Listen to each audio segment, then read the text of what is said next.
Bharatiya Janata party का जो प्यार है, जो संगठन है और उनके विकास कार्य हैं, वो लोगों के दिलों में बसे हुए हैं। इसीलिए आज कार्यालय खोलने के वक्त आज देखो कितनी भीड़, कितनी तादाद में सीवन गांव के अंदर जो कार्यालय खोलते हुए मुझे ये महसूस हो रहा है कि जिस तरीके से पहले संसद के चुनाव में, एमपी के चुनाव में जब प्रधानमंत्री बनाया गया था, तो उस वक्त जिस तरीके से लहर थी, एक तरफा वोट डली थी, और यहाँ भी एक तरफा वोट डालेंगे और सब लोगों के साथ मिलकर ये चुनाव खोल के अपनी आज से यहाँ से शुरुआत कर रहे हैं और अभी प्रोग्रामों की शुरुआत हो रही है। कांग्रेस ने हिसाब मांगा था, पहले ऐसे विधायक है हिसाब देने का। देखिए, जो आपने कांग्रेस का हिसाब मांगने वाली बात की है, मैंने तो पहले जनता को हिसाब दे दिया और जनता को एक एक चीज के बारे में जानकारी है। तो मैं अब जनता उनको 70 साल का हिसाब किताब पूछ रही है कि तुम सामने तो आओ। मेरे को तो कोई हिसाब मांगने वाला सामने दिख ही नहीं रहा, क्योंकि ना उनके पास कुछ हिसाब देने के लिए है और ना वो कुछ हिसाब किताब दे सकते। इसलिए मैंने जनता को दे दिया, अब जनता उनसे हिसाब किताब मांग रही है। मुकाबला मान रहे हो? मुकाबला तो हरियाणा में ही पूरे किसी के साथ नहीं है, लेकिन दूसरे नंबर की लड़ाई लड़ने के लिए यहाँ जो कांग्रेसी हैं वो लड़ रहे हैं और एक और भी इंडिपेंडेंट चुनाव लड़ रहे हैं यहाँ नरेश डांडे जी। अब देखो मुकाबले में कौन आता है दूसरे नंबर पे, या वो डांडे जी आएंगे या देवेंद्र जी आएंगे। कैथल की चारों सीटों पर क्या कहेंगे? कैथल की चारों की चारें सीटें जीतेंगे।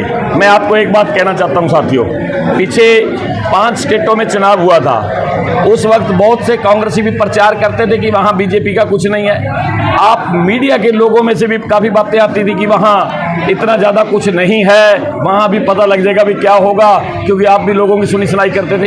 लेकिन आपके सामने जब रिजल्ट आया, वो चौंकाने वाला रिजल्ट आया, एक तरफा सरकार बनी, एक आधी स्टेट को छोड़ के सारी की सारी स्टेटें भारतीय जनता पार्टी के हाथ में आई और वो मुख्यमंत्री बने। पिछले कार्यकाल की रिजल्ट क्या मानते हो कि लोग आपके जो विकास कार्य करवाए पे मोहर लगाने का काम करेंगे?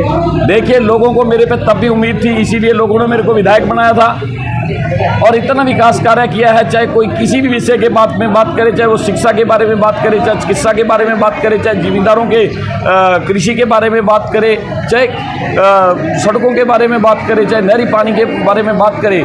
मैंने हर समाज के लिए जो मैंने कहा, जितनी लोगों को उम्मीद थी, उम्मीद से बढ़कर किया और आगे भी लोगों को उम्मीद है कि अगर गोला चीका में अगर विकास करवा सकता है तो उनका भाई करवा सकता है, उनका बेटा करवा सकता है। ये लोगों को उम्मीद है और जिस उम्मीद के कारण आप ये सारी भीड़ देख रहे हो।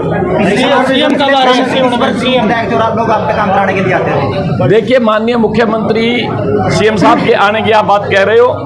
माननीय मुख्यमंत्री जी 21 तारीख को सुबह 9 बजे यहाँ आएंगे, सीवन में आएंगे और सीवन में जनसभा करेंगे, क्योंकि सीवन की जनता बार बार लोगों का दबाव था मेरे पे कि माननीय नायब सैनी जी को, मुख्यमंत्री जी को बुलाओ, क्योंकि मुख्यमंत्री सांसद रहते हुए या सीवन के हर गांव, हर घर घर में उसने चाय पी हुई है, हर लोगों से उसका प्रेम प्यार है। तो मैं तो ये शुरू में ये चाहता था कि मैं गोला चीका में मेन कॉन्स्टिट्यूंसी जैसे मेन शहर में, चीका शहर में प्रोग्राम करूं, मेरे मन में बात ये थी। लेकिन सीवन गांव के लोगों का ये दबाव था, लोगों का प्यार था कि नायब सैनी जी मुख्यमंत्री हमारे अपने, और उनका पहली बार अगर गोला के बीच में पैर डले तो वो सीवन से डले, क्योंकि सीवन में उन्होंने बहुत ही लोगों को प्यार दिया है और जिस तरीके से उनको 56 दिन मिले सीएम रहते हुए, 56 दिन के अंदर पिछली टर्म का जो मिले, उन्हें 156 दिन के अंदर 126 योजनाएं बनाई हैं। देखो कितना संघर्षशील साथी है। पहले मुख्यमंत्री जो होते थे, चाहे वो इनेलो की बात करें, चाहे कांग्रेस की बात करें, वो 6 महीने में भी एक योजना बनानी उनके लिए मुश्किल होती थी। नायब सैनी जी ने एक दिन में 2 योजनाएं भी बनाई हैं। और जब मोदी जी ने कहा कि अगले 5 साल भी इनके हाथ में दे दो, देखो क्या होता है, तो कुरुक्षेत्र के अंदर लोगों ने तालियां बजा बजा के पूरा पंडाल गुंजा दिया था। लोगों के अंदर उम्मीद जागी कि ये अगर ये अगले 5 साल इनको माननीय नायब सैनी जी को मिलते हैं तो मेरे ख्याल में हिंदुस्तान का सबसे काबिल मुख्यमंत्री और सबसे संघर्षशील और सबसे ज्यादा विकासपूर्ण साबित होगा।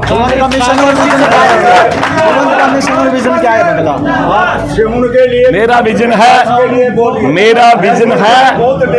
कि मेरा विजन है कि गुला में विकास हो, गुला में ज्यादा से ज्यादा विकास इस तरीके से हो जिस तरीके से पहले पिछली सरकारों ने या कुछ नहीं किया, और हमारे करने की नीति है। हमने बहुत से विकास कार्य किए हैं और अभी बहुत, जिस तरीके से पानी निकासी की बात करें, हमने आगे पानी की निकासी करेंगे, और आगे हमने जैसे गांव में पार्कें बनानी, जैसे हमने पीछे हर काम करे हैं, जो लोगों की मांग होगी वो हम करते रहेंगे। अभी तो बहुत कुछ करना है। मैंने 5 साल के अंदर पूरे गुला हलका को आगे बढ़ाने की कोशिश की। जो 70 साल से बीमारी थी वो बिल्कुल बीमारी बहुत पुरानी थी, क्योंकि विकास नहीं था, इसीलिए आगे विकास करेंगे, ये मैं आपको विश्वास दिलाता हूँ।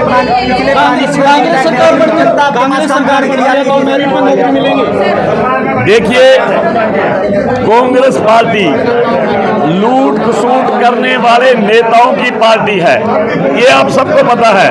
जो काबिल बच्चे, जो जायज बच्चे, जो पढ़ाई करते हैं, जिन्होंने संघर्ष किया है, उन बच्चों के साथ पाप किया जाता था, नौकरियां बेची जाती थी, और आज हर घर में जो काबिल बच्चा है उसको नौकरी मिलती है, और उसको वो घरों में बहुत से नौकरियां लगे हुए हैं, ये मैं आपको कहना चाहता हूँ।